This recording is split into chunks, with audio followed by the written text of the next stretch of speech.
Hello friends. Next topic is dispersive power of a grating.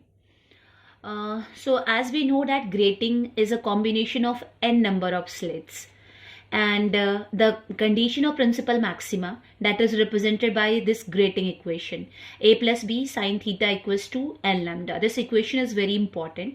This represents nth order principal maxima. In this equation, this term a plus b that represents a grating element, where a is the width of the slit and b is the distance between the successive slits. So as you can see from this equation that if grating is fixed, then grating element is fixed.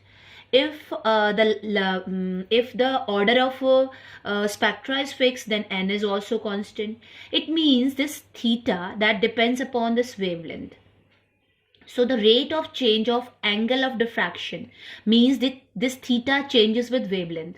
So that rate of change of angle of diffraction with the change in wavelength is called dispersive power of a grating. So this d theta by d lambda, rate of change of angle of diffraction with the change in wavelength, is dispersive power. And in order to find dispersive power, you have to differentiate this grating equation with respect to wavelength. And after differentiating, you are getting this dispersive power as n upon a plus b cos theta.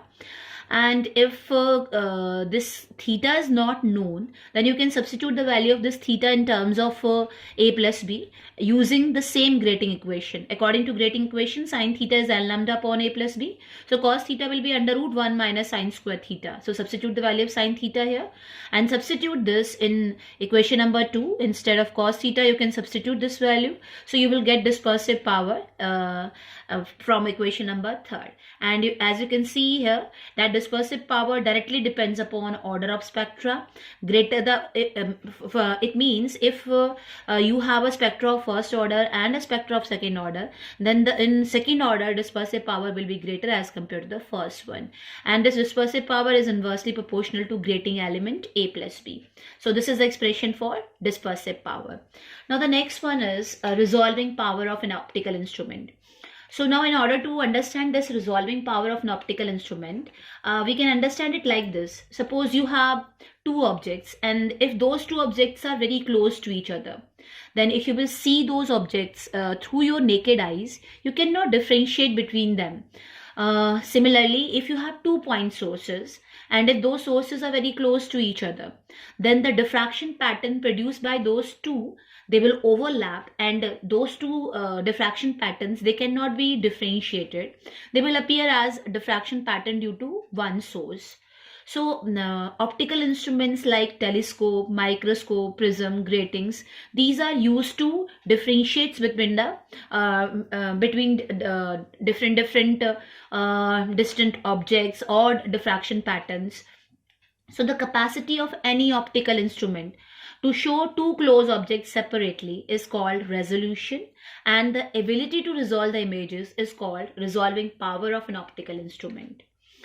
Now, if you want to differentiate between the diffraction pattern of two sources which are having a very small difference in wavelength, then that optical instrument which is used, that should satisfy this Rayleigh criteria of resolution. So first we will try to understand what is the meaning of this Rayleigh criteria of resolution. So in order to understand this, what we are doing, we are taking two sources. One is having wavelength lambda and the second one is having wavelength lambda plus d lambda. Now this difference in the wavelength, this d lambda, is very small. So if you are illuminating a single grating, if you are illuminating a single diffraction grating with the help of these two sources, then their diffraction patterns will overlap. And if their diffraction patterns will overlap, then these two, instead of two different sources, these two, they will appear as they will overlap basically, and because of this overlapping, you are not able to differentiate between the two diffraction patterns. They will appear as a single diffraction pattern due to a single source.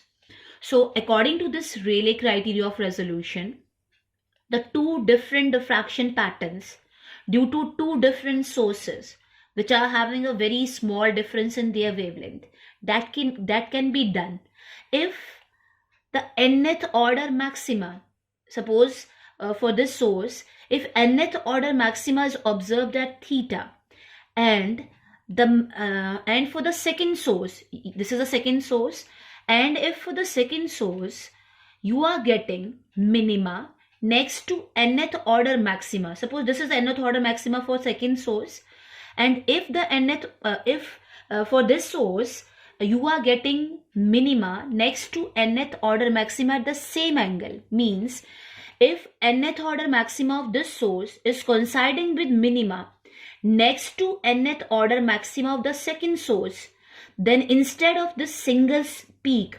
in this case there was an overlapping of these two, but here if this condition is satisfied, then you are going to get a dip in the diffraction pattern. Again, you have to understand the condition.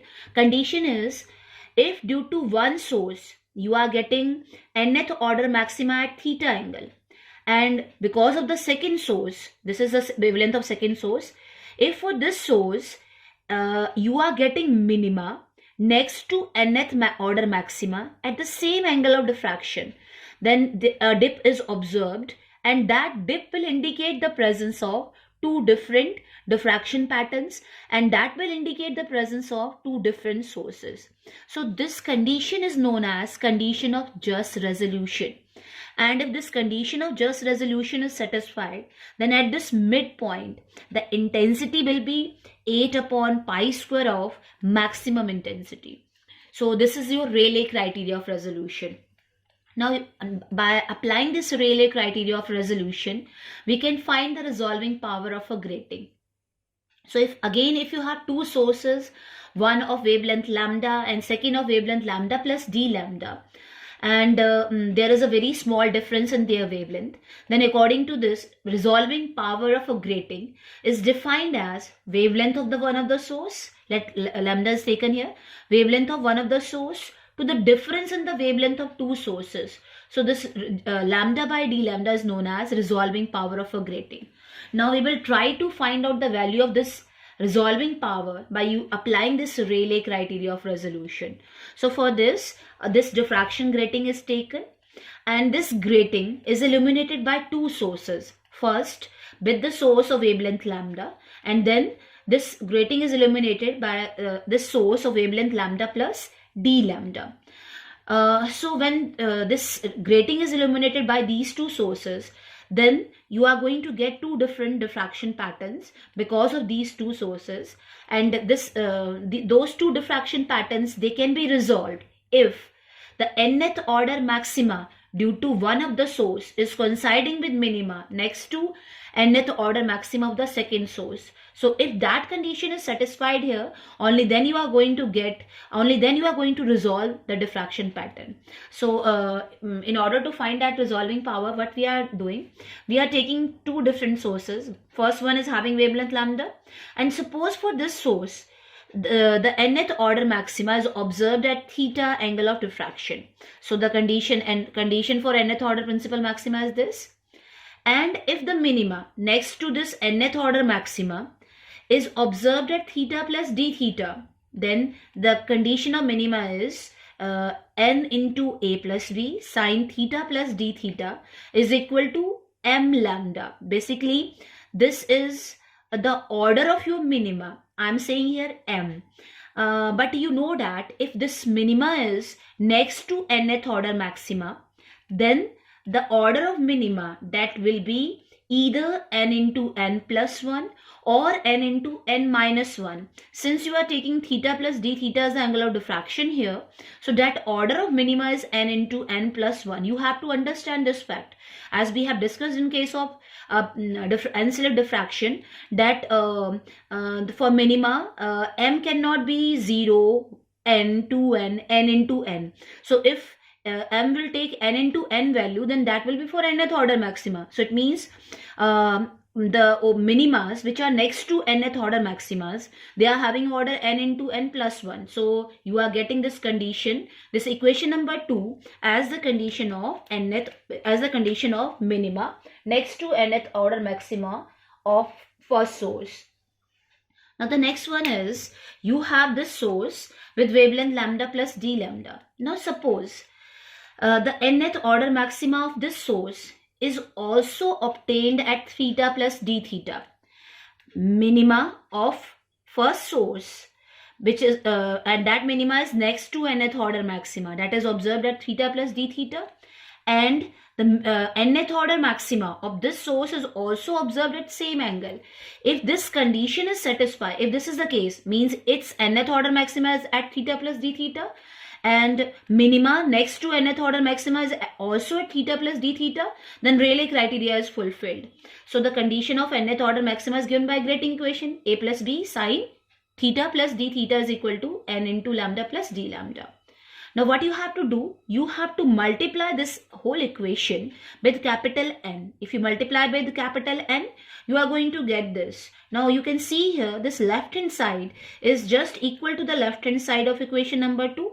So you can substitute on the left hand side as n into n lambda plus lambda. So this is equal to n lambda. N lambda after, when you are multiplying with capital N, then n lambda plus n d lambda. Just solve it to find the value of lambda by d lambda, and that is equal to n into n, where n is the order of maxima, this n small n, that is the order of maxima, and capital N are the number of slits here. So as you can see, if the grating is fixed, then number of slits are fixed. It means the resolving power directly depends upon the order of maxima. Greater the order of maxima, greater will be the resolving power. And if you are using different slits with different number of gratings, number of slits, then even for the same order, the resolving power will be greater for that grating which is having greater number of lines. So this is expression for resolving power. Thank you.